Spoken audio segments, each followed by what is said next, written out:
মক্কা থেকে প্রায় 30 কি 35 কিলোমিটার দূরে হবে এই জায়গাটা। এখানে হাওয়াজিন বলে একটি গোত্র বাস করত, একটি জাতি বাস করত। তাদের বিভিন্ন ছোট ছোট গোত্র ছিল। তারা সম্মিলিতভাবে মুসলমানদের সঙ্গে যুদ্ধ করতে যুদ্ধ করবে বলে তারা চক্রান্ত করলো, ষড়যন্ত্র করলো। এই চক্রান্ত ষড়যন্ত্রের বার্তা প্রিয় নবী করিম সাল্লাল্লাহু আলাইহি সাল্লামের নিকট যখন পৌঁছে গেল, প্রিয় নবী করিম সাল্লাল্লাহু আলাইহি সাল্লাম তিনি তখন বসেছিলেন না। তিনি সঙ্গে সঙ্গে প্রায় 14,000 সৈন্য হুনাইনিয়ার দিকে নিয়ে গেলেন। সেখানে যখন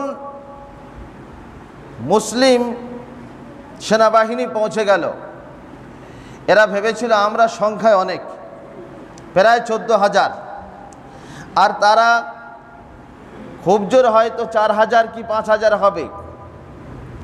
তো এই হাওয়াজিন গোত্র তৎকালীন যুগে তারা যুদ্ধে খ্যাতি লাভ করেছিল, তারা রণকৌশল ভালো জানত।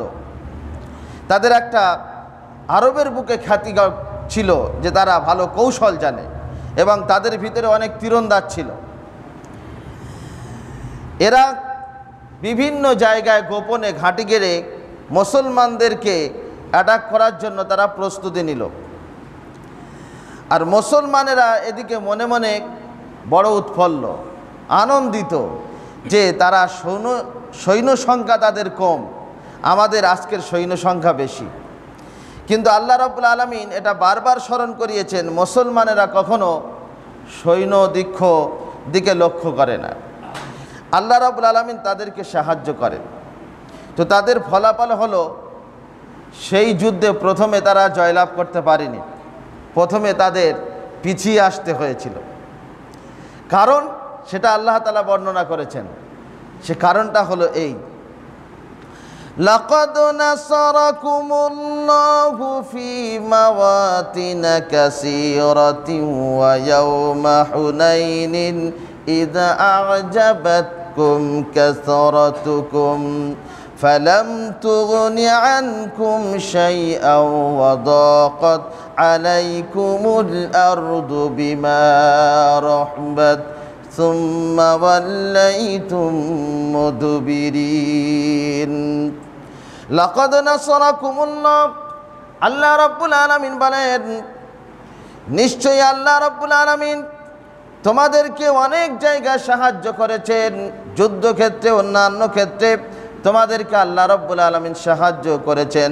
আল্লাহ রাব্বুল আলামিন কেমন সাহায্য করেছেন তাদের সামনে ঘটে যাওয়া একটি বাস্তব চিত্র তাদের সামনে তুলে ধরল। উদাহরণস্বরূপ আল্লাহ তাআলা বললেন, ওয়ায়াউমা হুনাইনিন, তোমরা একটু স্মরণ করে দেখো হুনাইনিয়ার যুদ্ধে আল্লাহ রাব্বুল আলামিন কেমন করে তোমাদেরকে সাহায্য করেছিলেন। ইযা আ'জাবাতকুম কাসরাতুকুম, যখন তোমরা মনে করেছিলে আমাদের সংখ্যা অনেক বেশি, আমরা অনাসে যুদ্ধে জয়লাভ করব, কিন্তু তোমরা যুদ্ধে জয়লাভ করতে পারো নাই। ফালাম তুগনি আনকুম শাইআ, যদিও তোমাদের সৈন্য সংখ্যা বেশি ছিল, এ কারণেই তোমরা আনন্দ করেছিলে। তোমরা ভেবেছিলে আমরা এই যুদ্ধে জয়লাভ করব, কিন্তু তোমাদেরকে যুদ্ধে জয়লাভের আশাটা ছেড়ে দিতে হয়েছিল। ওয়াদাকাত আলাইকুমুল আরদু বিমা রাহবাত সুম্মা ওয়াল্লাইতুম মুদবিরিন। আর আল্লাহ তাআলা বলেন, এই এত বড় পৃথিবী, এর এত বড় জমিন, বিস্তৃত জমিন থাকা সত্ত্বেও সেই দিন তোমাদের কাছে সংকীর্ণ হয়ে গিয়েছিল, ছোট হয়ে গিয়েছিল। কোন দিকে পালাবে তোমরা পথ খুঁজে পাচ্ছিলে না, কিন্তু সেদিন তোমরা প্রথমে পালিয়ে গিয়েছিলে, যুদ্ধক্ষেত্র ছেড়ে পালিয়ে গিয়েছিলে। তার কারণ হলো এইটাই, তোমরা গর্ব করে ফেলেছিলে, অহংকার করে ফেলেছিলে যে আজকের আমরা সৈন্য সংখ্যা বেশি আছি, অনাসে যুদ্ধে জয়লাভ করব, কিন্তু তোমরা পারো নাই। কিন্তু আমার নবীগণ যখন বিপদে পড়ে তাদের ঈমান আল্লাহ তাআলা বাড়িয়ে দেন। প্রকৃত ঈমানদার যারা, তারা যখন বিপদের সম্মুখীন হয় আল্লাহ তাআলা তাদের ঈমানে বলিয়ান করেন। যেমন মূসা আলাইহিস সালাতু ওয়াস সালাম চারিদিকে ফেরাউনের সৈন্য ঘিরে ফেলল, আর মুসা আলাইহিস সালামের কওম জিজ্ঞাসা করলো, তোমার সঙ্গে এসে আমরা বড় বেকায়দায় পড়ে গিয়েছি, এখন তো আমরা ধরা পড়ে গিয়েছি, আমাদেরকে শুলে চড়ানো হবে, আমাদেরকে ফাঁসি দেয়া হবে, আমাদেরকে কতল করা হবে। তো মুসা আলাইহিস সালাম তিনি কিন্তু আল্লাহর প্রতি আস্থা হারাননি। তিনি বলেছেন, তোমরা ভেবো না যে আল্লাহ আমাদেরকে ছেড়ে চলে গিয়েছেন, আল্লাহ আমাদের সঙ্গে আছেন, তিনি নিরাপত্তা দেবেন। বলি সুবহানাল্লাহ। তিনি সাগরের নদীর বুক চিরে, পানির বুক চিরে এই মোমেনদের জন্য সাহায্যের রাস্তা খুলে দিয়েছিলেন, রহমতের রাস্তা খুলে দিয়েছিলেন। সম্মানিত ভাইরা, ঠিক এই মুহূর্তে হুনাইনের যুদ্ধে প্রিয় নবী করিম সাল্লাল্লাহু আলাইহি ওয়াসাল্লাম আল্লাহর প্রতি আস্থা তিনি হারাননি। কারণ প্রিয় নবী করিম সাল্লাল্লাহু আলাইহি ওয়াসাল্লাম অগ্রিম বার্তা দিয়েছিলেন যে এই যুদ্ধে আমরা জয়লাভ করব এবং গনিমতের মাল আমাদের হস্তগত হবে। সম্মানিত ভাইয়েরা, যখন মুসলমানেরা যুদ্ধক্ষেত্র ছেড়ে পালিয়ে যাচ্ছিল, আল্লাহ রাব্বুল আলামিন বলেন, সুম্মা আনজালাল্লাহু সাকিনাতাহু আলা রাসূলিহি ওয়া আলাল মুমিনিনা ওয়া আনজালা জুনুদাল লাম তারাউহা। আল্লাহ তাআলা বলেন, তারপরে আমি নবীর উপরে রহমত নাযিল করলাম, আর কিছু মোমেনদের উপরে আমি রহমত নাযিল করলাম, করুণা করলাম।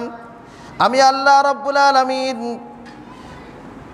সেখানে এমন একটি বাহিনী প্রেরণ করেছিলাম, নাযিল করেছিলাম, আনজালা জুনুদাল লাম তারাউহা, এমন একটি বাহিনী আমি পাঠিয়েছিলাম যা তোমাদের দৃষ্টিগোচর হয়নি, যা তোমরা চোখে দেখতে পাওনি। সম্মানিত ভাইরা, সেই দিন আল্লাহ রাব্বুল আলামিন ফেরেশতা দিয়ে যুদ্ধে জয়লাভ করিয়ে দিয়েছিলেন। তা আল্লাহ তাআলা বলেন, ওয়া আনজালা জুনুদাল লাম তারাউহা ওয়া আযাবাল্লাযীনা কাফারু, আমি সেখানে এমন একটি বাহিনী প্রেরণ করেছিলাম যা তোমরা দেখতে পাওনি। সেই বাহিনী গিয়ে কাফেরদেরকে উচিত সাজা দিয়েছিল, তাদেরকে উপযুক্ত সাজা দেয়া হয়েছিল। ওয়াযালিকা জাযাউল কাফিরিন, কারণ এটাই ছিল ওই দিনের কাফেরদের প্রতিফল, তারা পাবেই, আমার নবী ঘোষণা করে দিয়েছেন। আর তোমাদের ভিতরে অনেকেই তো যুদ্ধক্ষেত্র ছেড়েই দিয়েছিল, কিন্তু আবার তারা যখন নবীকে দেখে ও মোমেনকে দেখে তারা আবার ঘুরে দাঁড়ালো। সুম্মা ইয়াতুবুল্লাহু মিন বাদি যালিকা আলা মান ইয়াশা আল্লাহু গফুরুর রহিম। তারপরে আল্লাহ রাব্বুল আলামিন যার ইচ্ছা তওবা কবুল করেন। তোমাদের তার মানে তোমাদের তওবাকে আল্লাহ তাআলা কবুল করে নিয়েছিলেন। তোমরা পালিয়ে গিয়েছিলে, তোমাদের তো মানে হত্যা করে দেওয়ার মতো অবস্থা এসে গিয়েছিল, যেহেতু তোমরা যুদ্ধক্ষেত্র থেকে পালিয়ে গিয়েছো, কিন্তু আল্লাহ রাব্বুল আলামিন তোমাদেরকে ক্ষমা করে দিয়েছেন আবার ঘুরে আসার জন্য। বলি সুবহানাল্লাহ। সম্মানিত ভাইরা, এই জন্য আমাদের ভিতরে অনেক সময় গর্ব এসে যায়। কারোর শিক্ষা আছে, শিক্ষার জন্য একটা গরিমা আছে, কারোর অর্থ আছে, অর্থের জন্য একটা আত্মমর্যাদা মানুষের কাছে দেখাতে চায়।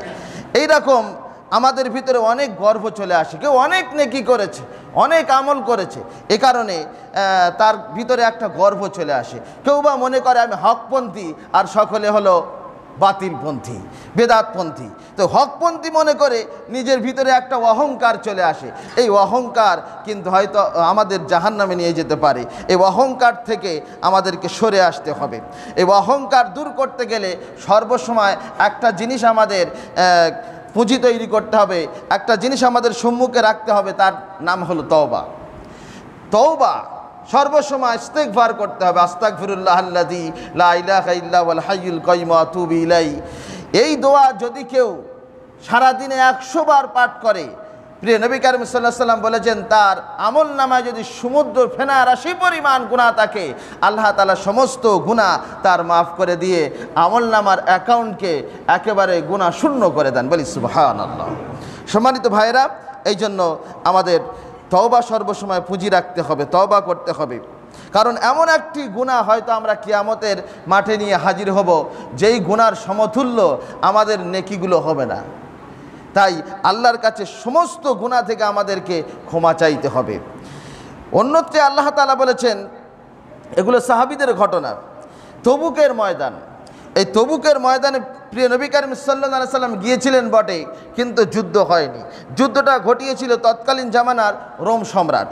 এই রোম সম্রাট বিশ্বের নানান দিক থেকে সৈন্য কালেকশন করে মদিনার উপরে হামলা করে পৃথিবীর মানচিত্র থেকে মুসলিম জাতিকে নিশ্চিহ্ন করে দেওয়ার জন্য যখন পূর্ণ ষড়যন্ত্র করলো, এই ষড়যন্ত্রের বার্তা প্রিয় নবী করিম সাল্লাল্লাহু আলাইহি সাল্লামের নিকটে যখন পৌঁছে গেল, প্রিয় নবী করিম সাল্লাল্লাহু আলাইহি সাল্লাম তিনি বাকপটু হারিয়ে ফেলেছেন। কি করবে? তাদের লক্ষ লক্ষ সৈন্য, এই সৈন্য যদি তারা ঘোড়াসওয়ার হয়ে আমাদের উপরে ছুটে যায়, কজনকে তীর মারবে আর কজনকে তলোয়ার মারবে, কজনকে তারা মারতে পারবে? আমাদের উপর দিয়ে যদি ছুটে যায় তাহলে আমরা তাদের ঘোড়ার পদপিষ্ট হয়ে সকলেই মারা যাব, এরকম একটা পরিস্থিতি। কিন্তু আল্লাহ রাব্বুল আলামিন সেই সময় তিনি বলে দিয়েছিলেন, হে আমার নবী, আপনি সাহস হারাবেন না, আপনি হিম্মত হারিয়ে ফেলবেন না, আপনি তাদের সঙ্গে যুদ্ধ করুন। আল্লাহ তাআলা বলেই দিয়েছেন, ইল্লা তানফিরু ইউআযযিবুকুম আযাবান আলিমা ওয়া ইস্তাবদিল কওমান গায়রাকুম লা তাদুররুহু শাইয়্যা। যদি এই যুদ্ধে যদি মুমিনেরা যাত্রা না করে, মুমিনেরা যদি না যায়, তাহলে আল্লাহ রাব্বুল আলামিন তাদেরকে কঠিন আযাবে, মর্মান্তিক আযাবে গ্রেফতার করবে, আর তোমাদের স্থলে অন্য জাতিকে আবার মুসলমান বানিয়ে নেবেন।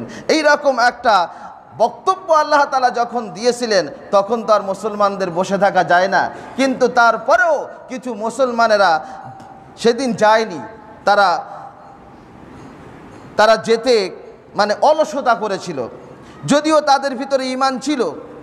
যখন তবুকের ময়দান থেকে প্রিয় নবী করিম সাল্লাল্লাহু আলাইহি সাল্লাম ফিরে আসলেন, আল্লাহ তাআলা ওই তাদের ঘটনা তুলে ধরেছেন।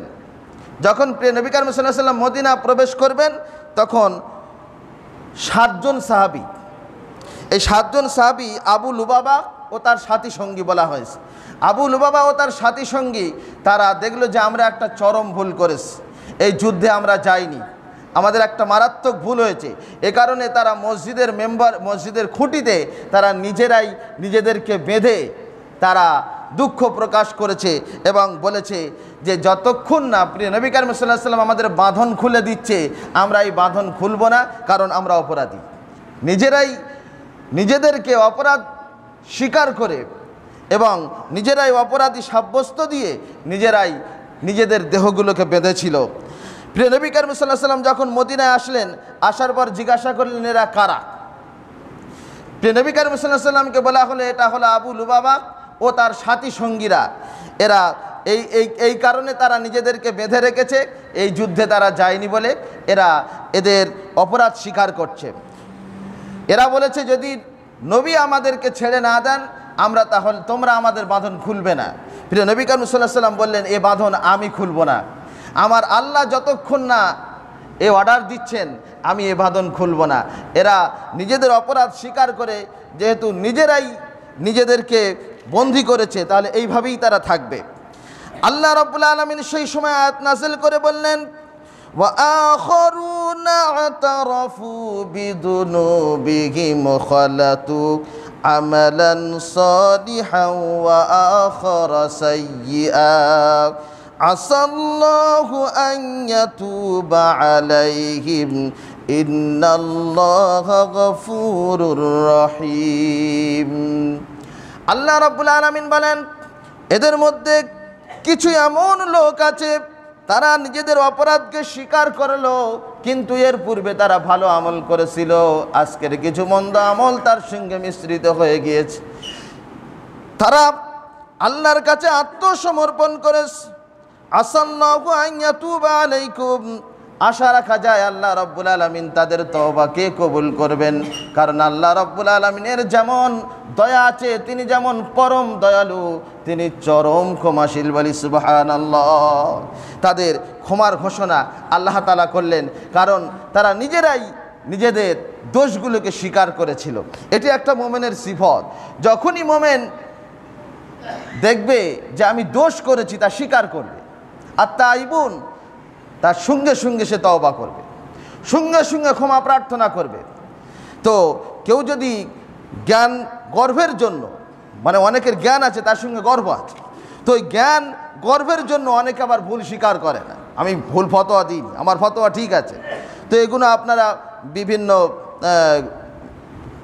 ফেসবুকে বা ইউটিউবে লেকচার আপনারা দেখতে পাচ্ছেন, ভুল করার পরেও যখন তাকে ধরিয়ে দেওয়া হচ্ছে, সহি দলিল দেওয়া হচ্ছে, তারপরেও স্বীকার করে না।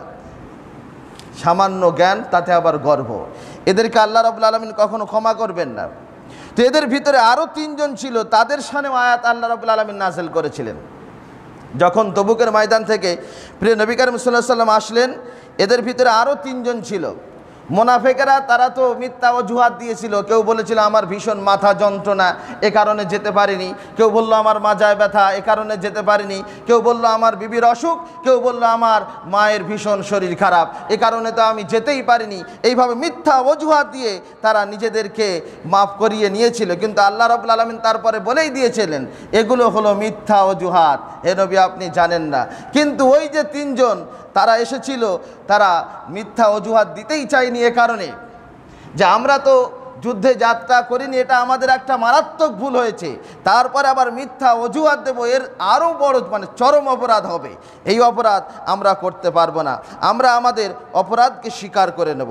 যখন তারা তাদের অপরাধকে স্বীকার করে নিল, প্রিয় নবী করিম সাল্লাল্লাহু আলাইহি ওয়াসাল্লাম সাহাবীদেরকে বলে দিলেন তোমাদের সমাজ থেকে এদেরকে বয়কট করে দেওয়া হলো। তোমরা এদের সঙ্গে কথাবার্তা, লেনদেন, আচার ব্যবহার কিছুই করবে না। তারা যখন পরিবারের ভিতরে আটকা পড়ে গেল, 40 দিন পর আবার তাদের কাছে বার্তা দেওয়া হলো যে তাদের পরিবার পরিজনদের সঙ্গেও তারা সম্পর্ক রাখতে পারবে না, পরিবার পরিজনদের থেকেও তাদেরকে পৃথক হতে হবে। তাদের 3 জনের মধ্যে শুধু একজন ছিলেন বয়স্ক, কাব বিন মালিক। কাব বিন মালিক রাদিয়াল্লাহু তাআলা আনহু, তিনি বয়স্ক ছিলেন, প্রায় 80 বছর বয়স ছিল। তার খেদমতের দরকার ছিল, এ কারণে শুধু বিবির খেদমত নেওয়ার জন্য অনুমতিটা ছিল, তবে কথা বলার অনুমতি ছিল না। সম্মানিত ভাইরা, এই 3 জন যখন তাদেরকে সমাজ থেকে বয়কট করে দেয়া হলো, তাদের কাছে দুনিয়াটা কেমন মনে হয়েছিল। আর 50 দিন পর, মানে দীর্ঘদিন পর আল্লাহ যখন তাদেরকে ক্ষমার ঘোষণা করলেন, তাদের অবস্থাটা আল্লাহ তাআলা তুলে ধরেছেন যে তারা তাদের অপরাধটা নিজেই বুঝতে পেরেছে। ওয়া আনাস সানাসাতিল্লাযীনা খুল্লিফু হাত্তা ইযা দাকাত আলাইহিমুল আরদু বিমা রাহবাত وضاقت عليهم أنفسهم وظنوا أن لا ملجأ من الله إلا إليه। আল্লাহ রাব্বুল আলামিন বলেন সেই 3 জনের ব্যাপারে, যেই 3 জনের ব্যাপারে সিদ্ধান্ত স্থগিত রাখা হয়েছিল, সিদ্ধান্তকে থামিয়ে রাখা হয়েছিল, তাদের ক্ষমা প্রার্থনা করেছিল, কিন্তু ক্ষমা প্রার্থনা কবুল হয়েছে কি হয়নি এক সংবাদ তাদেরকে দেওয়া হয়নি। তাদেরকে ক্ষমা করা হলো না, স্থগিত রাখা হলো। আল্লাহ রাব্বুল আলামিন বলেন যখন এই অবস্থা তাদের উপরে এসে গেল, সমাজ থেকে বয়কট করে দেয়া হলো, মুসলমানদের সঙ্গে লেনদেন বন্ধ করে দেয়া হলো, এই এত বড় পৃথিবী তাদের কাছে সংকীর্ণ হয়ে গেল।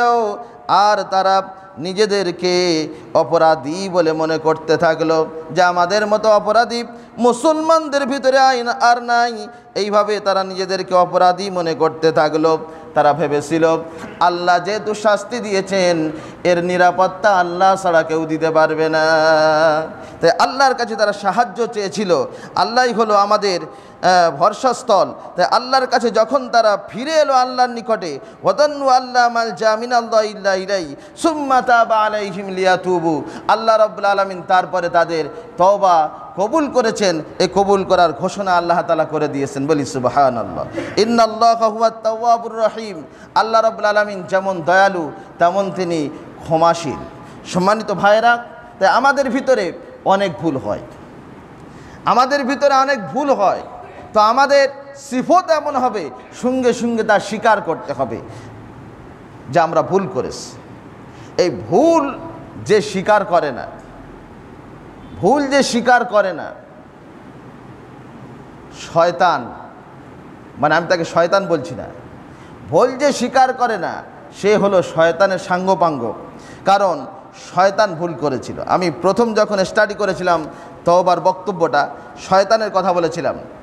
সে আল্লাহর হুকুমকেও অমান্য করেছিল। আল্লাহ তাআলা বললেন ওটা হুকুমটা ছিল আমার, তাই তো হুকুমটা ছিল আমার, তো আমার হুকুম থেকে তোমাকে কোন জিনিস বিরত রেখেছে তা তুমি বলো। সে যুক্তি দিয়েছিল আমি আগুনের তৈরি, সে হলো মাটির তৈরি।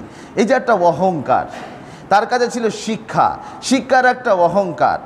সে নিজেকে শ্রেষ্ঠ বলে পেশ করতে চেয়েছিল।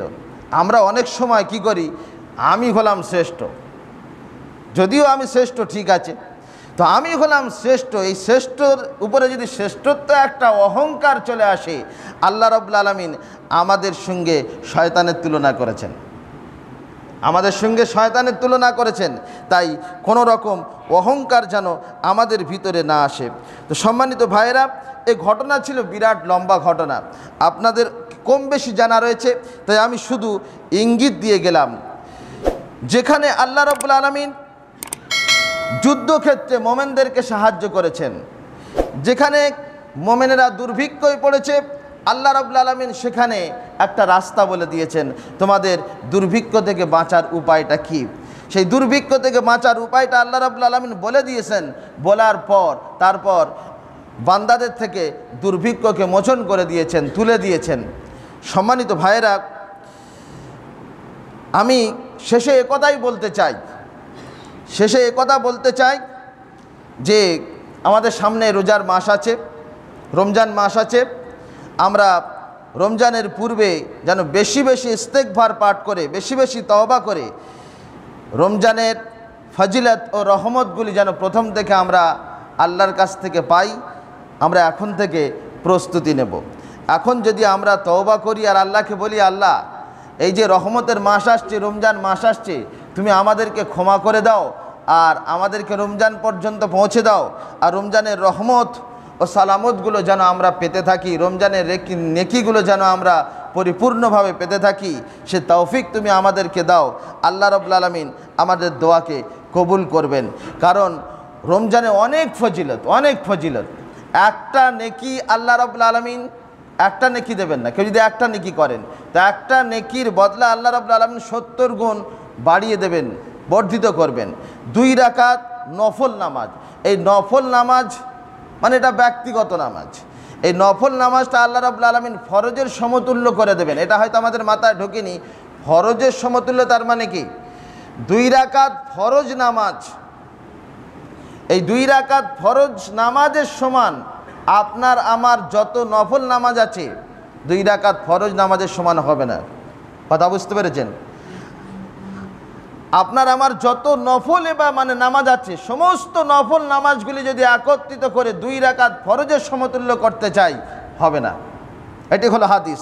তাই সম্মানিত ভাইরা, রমজান এমন একটি রহমতের মাস, 2 রাকাত নফল নামাজ পড়লেও আল্লাহ রাব্বুল আলামিন সেই নফল নামাজটাকে ফরজের মর্যাদা দেন। বলি সুবহানাল্লাহ। আল্লাহ রাব্বুল আলামিন আমাদের সকলকে তওবা করে, ইস্তেগফার করে যেন রমজানের প্রথম থেকে আমরা তার ফজিলতগুলো পেতে থাকি, তার নেকিগুলো পেতে থাকি।